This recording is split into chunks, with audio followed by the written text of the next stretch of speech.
putain de merde. Hop.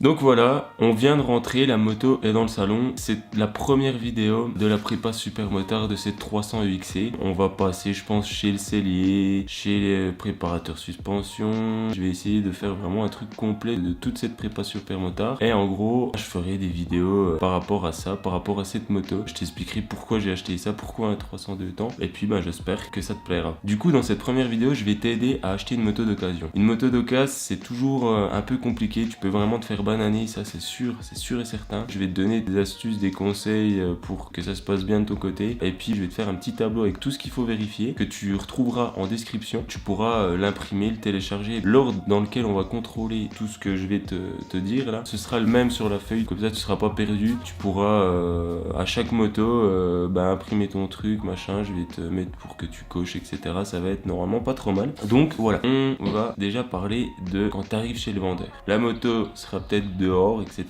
Tu vas faire un tour général. Tu vas commencer un petit peu à discuter avec le vendeur, l'entretien qu'il a fait dessus, la moto, depuis combien de temps il l'a, etc. En même temps, du coup, tu vas commencer à cerner un peu le vendeur. Quel genre de mec c'est, est-ce qu'il prend soin de sa moto, est-ce qu'il en a rien à foutre, tu vois. Pendant ce temps-là, toi, tu fais le tour, tu regardes la moto, tu regardes que tout ce qu'il t'a dit, c'est bien conforme. C'est-à-dire que quand tu l'as appelé par rapport à sa moto, là, tu vas te rendre compte de si t'as caché quelque chose, quoi. Si t'as envoyé des photos, puis que là, la moto, elle est hip-off quand t'arrives, tu pars là déjà sur une vente qui va certainement pas se faire d'ailleurs. Donc tu peux aller plus loin, tu verras un peu, mais bon, voilà, méfie-toi. Première chose à faire, une fois que t'as fait le tour, que t'as fait tout ce tour, que t'as tout regardé, c'est tu demandes les papiers, tu demandes la carte grise, et avec la carte grise, tu vas aussi faire la plus importante des vérifications, c'est-à-dire vérifier que le numéro de cadre correspond sur la carte grise et sur le cadre, parce que là si ça correspond pas, c'est pareil, tu peux repartir chez toi, ça sert à rien de continuer. Tu vérifies en même temps la première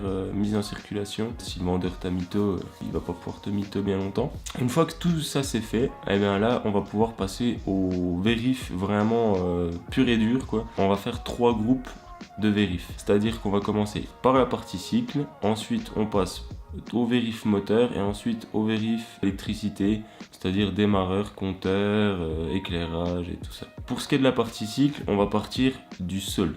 Voilà. Qu'est-ce qui est relié au sol? Les pneus, ensuite les jantes, bras oscillants, fourche, freinage, etc. On monte. En fait, on part de bas et on va en haut. Comme ça, on fait toutes les vérifs. Normalement, tu peux rien oublier. Deuxième truc super important d'ailleurs, le gars, il aura peut-être pas de lève-moto. Acheter une moto sans lève-moto, c'est compliqué. Parce que franchement, faire tourner les roues, c'est un truc tout con, mais c'est ultra important de le faire. Et s'il a pas de lève-moto, tu vas pas pouvoir faire tourner les roues. Donc, prends ton lève-moto à la limite. T'es vraiment tranquille. Et puis là, tu vas pouvoir faire, tu vas voir, énormément de vérifs rien qu'en faisant tourner une roue. Justement, on commence les pneus. Donc tu vérifies l'état des pneus, tu as un témoin, tu regardes l'année aussi, parce que il peut être bon, mais s'il est de 2007, je veux dire, le truc est sec, ça sert même à rien, quoi. Tu vas être obligé de le changer. Donc l'année, elle est sur un flanc de côté du pneu. En général, c'est par exemple 18e semaine de 2017. C'est-à-dire que tu as 18 et 17. Voilà. Donc là, tu vas pouvoir vérifier un peu l'état des pneus. Ensuite, on passe aux roues. C'est là où c'est vraiment important de pouvoir lever la moto. Tu vas faire tourner ta roue comme ça, moto levée. Tu te mets un repère, ta roue tourne et tu regardes que il n'y a pas de traces de voilage, etc. De traces de choc, de fissures dans la jante, encore pire. Pendant que la roue tourne en même temps, tu vas regarder le disque. Donc tu te fais pareil, un point de repère. Si le disque va pas, que ça frotte, je sais pas quoi, tu sais que tu as déjà un problème de freinage. Tu regardes en même temps le kit chain. Tu vas voir s'il fait un bruit un peu bizarre, etc. Tu vas pouvoir du coup en même temps contrôler les roulements. Donc si ça fait un bruit bizarre en tournant la roue, ça peut être le roulement. En faisant tourner une roue, là tu as vérifié pratiquement 5 éléments, tu vois. Pareil à l'avant, tu vérifies, tu regardes s'il n'y a pas de trucs chelous, de bruit anormal, de résistance à la roue, de voilage, etc. Ensuite, tu vas vérifier le freinage. Donc, tu as déjà vérifié qu'il n'y avait pas de grippage, etc. Mais là, tu vas vérifier l'état du disque. Donc, c'est-à-dire que tu vérifies qu'il n'est pas creusé ou qu'il n'est pas rayé tout le long. Tu regardes les plaquettes. Voilà, tu te mets un peu de côté, tu regardes est-ce que les plaquettes sont bonnes, etc. Et surtout qu'elles s'usent les deux pareil, parce que sinon, ça veut dire que l'étrier est grippé en fait d'un côté, il commence à gripper. En fait, la plaquette revient pas. et du coup t'as un freinage qui est grippé et puis là ça va te coûter un peu de sous. Ensuite tu regardes la course au levier et au niveau du frein arrière. Tu regardes qu'il y ait une course correcte, c'est-à-dire que quand t'es là et que t'arrives presque jusque sur l'accélérateur, c'est qu'il y a un souci au niveau, je sais pas moi, du méthylène, du liquide, enfin voilà, t'as un souci. Tu regardes ensuite la couleur des liquides, il faut qu'il soit clair, et son niveau, voilà. S'il est marron, ça va vraiment vouloir dire que le mec ne fait pas ses entretiens, si tu veux. C'est pas une moto très bien entretenue. Ensuite, on va regarder la transmission, donc la chaîne. T'as déjà regardé qu'il n'y avait pas de point dur, etc. Tu regardes que les maillons, ils sont tous droits, il y en a pas un qui, tu vois, il n'y a pas des saccadements un peu dans la chaîne. Et tu regardes l'état des dents de la couronne, et si tu peux, comme sur cette moto là, il n'y a pas de souci, tu peux regarder l'état aussi des dents du pignon de sortie de boîte. Si c'est bon, ton keychain est en bon état. Ensuite, moto levée, tu vas prendre ta roue ou même ton bras oscillant, et en gros, tu vas regarder le jeu latéral, comme ça. S'il y a un jeu latéral, ça veut dire que les roulements de bras oscillants sont morts. Donc ça, c'est pareil, ça coûte un peu de sous. En même temps, quand tu as ton bras oscillant, tu peux faire aussi le jeu de haut en bas. En fait, sur pas mal de cross, quand tu vas faire ton jeu haut en bas avec ton bras oscillant, c'est raccordé au roulement de biellette d'amortisseur. S'il y a du jeu, ça veut dire qu'il y a du jeu justement dans ces roulements, donc c'est pareil. C'est des roulements qui coûtent assez cher, t'en as presque pour une centaine d'euros rien qu'en pièces. Donc si t'es pas mécano et que tu le fais pas toi-même, tu vois, tu vas en avoir pour un peu de sous. Ensuite, on continue de monter. Suspension arrière. Donc les suspensions arrière, tu regardes déjà l'aspect du ressort et tu regardes qu'il n'y ait pas de fuite sur la tige. Ensuite, mais sur la selle, t'appuies un coup, elle doit s'enfoncer et revenir sans à-coup, sans saccadement, sans le truc anormal. Ensuite, on va passer à la fourche. Donc c'est pareil, tu te mets sur l'avant, tu donnes un coup, elle descend, elle remonte sans saccadement, sans rebondir, sans truc un peu bizarre. Tu regardes l'état des joints spi. Voilà, s'il y a une fuite,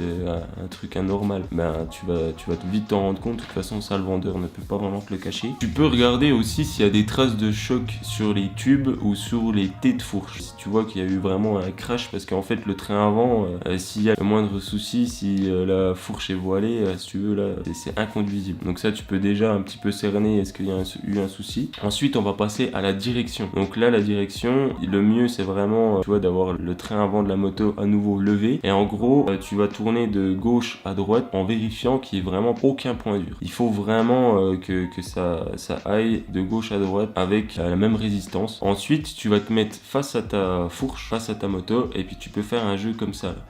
En tirant vers toi puis en repoussant en arrière, tu regardes s'il y a du jeu. Donc en gros, si là il n'y a pas de jeu, ça veut dire que tes roulements de colonne sont vraiment en bon état. Ça c'est pareil, c'est des roulements, mais tu vois, ça coûte quand même un peu de sous et tu passes un peu de temps quand même à les faire. Du coup, tu vas passer au cadre. Donc le cadre, tu as déjà vérifié que le numéro de châssis correspondait sur la carte grise, donc déjà c'est pas trop mal. Tu vérifies les soudures, qu'il n'y ait pas de fissures, de rouille, de trucs un peu anormal, et tu vérifies aussi les butées de direction, justement, si elles sont toujours présente, parce que ça, si c'est cassé, c'est pareil, c'est un peu la merde. Voilà. Ensuite, on va passer au guidon. Tu regardes s'il est pas tordu, tu mets ta roue droite, tu mets ton guidon doit être droit, ta roue elle est droite aussi. Voilà. Tu regardes tes leviers. Ensuite, on va passer au moteur. Donc moteur, je vais te mettre l'échappement dedans aussi. Le plus important, c'est que tu vérifies qu'il soit bien étanche, qu'il n'y ait pas de traces d'huile qui fuit l'huile. Là, ça peut vraiment engendrer des gros frais. Tu vérifies l'état des carters, parce que les carters sur les côtés, ça parle beaucoup. Et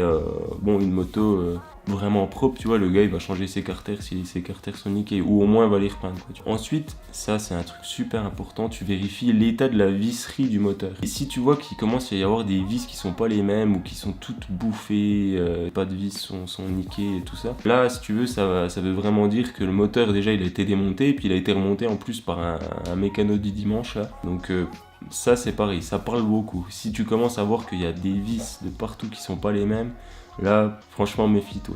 Ensuite tu vas pouvoir démarrer le moteur. Le mieux c'est vraiment qu'il soit froid, que le gars il ait pas à démarrer sa moto juste avant que tu arrives. Donc moteur froid, il doit bien démarrer, pas de claquement, pas de bruit suspect. Ensuite on va passer à l'échappement. Donc l'échappement, tu vérifies qu'il soit pas rouillé déjà, parce que bon, ça rouille très vite un échappement, surtout là sur un enduro comme ça qui connaît la terre. Tu vérifies qu'il n'y ait pas de rayures, qu'ils soient en bon état sur tout le long de l'échappement. Et puis ensuite tu passes ton doigt dans la sortie de l'échappement, tu regardes un peu la couleur. Si c'est tout noir, c'est peut-être le signe d'une carburation ou d'une injection trop riche, tu vois, par exemple. Trop blanc, bah, le contraire, ce serait une injection, une carburation trop pauvre. Le taupe, bon, ce serait une petite couleur un peu marron, voilà. Un peu bah, pareil au final que sur les couleurs d'une bougie, mais sauf que là, tu vas pouvoir voir avec l'échappement. Et puis voilà, sur un moteur 4 temps, il faut pas qu'il y ait de traces d'huile dans l'échappement. Si tu vois que c'est blindé d'huile, là, ça veut dire que vraiment le moteur, il fuit.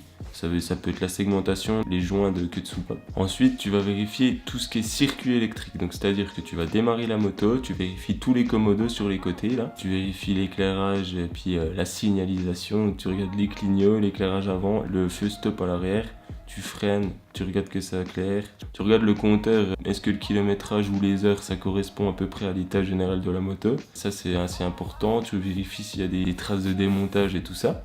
Tu peux passer à la vente si tout est ok, mais il va quand même falloir faire un petit essai routier pour finir un petit peu ça. Pendant l'essai routier, il faut que tu passes toutes les vitesses, surtout qu'elle ne décroche pas, que ça fonctionne bien, qu'il n'y ait pas de craquement, de trucs un peu bizarres dans la boîte. Faut pas que ton embrayage non plus cire ou fasse des trucs bizarres. La partie cycle, il faut que la moto roule droit, parce que si elle roule pas droit, ça peut être un truc de plié dans le cadre ou pas oscillant ou quelque chose comme ça. Et puis ensuite, il faut qu'elle fonctionne bien à tout régime, à tout rapport. Voilà, que le moteur marche bien, etc. Une fois que tu as fait ça, tu peux rentrer, tu peux passer à l'acte de vente. Donc là, on va parler un peu des papiers que tu vas devoir remplir, que le vendeur doit te fournir. Première chose, c'est le certificat de cession, certificat de vente. Donc ça va être à remplir par le vendeur et par toi. Il y en a 2 exemplaires maintenant. C'est ça qui va vraiment dire que voilà, le vendeur te vend la moto à toi. Ensuite, tu vas barrer la carte grise avec la mention vendu avec vos 2 signatures. Ça, c'est important. Et puis le vendeur normalement doit te donner un certificat de non gage. Donc ça veut dire que la carte grise est non gagée en préfecture. Tu as la situation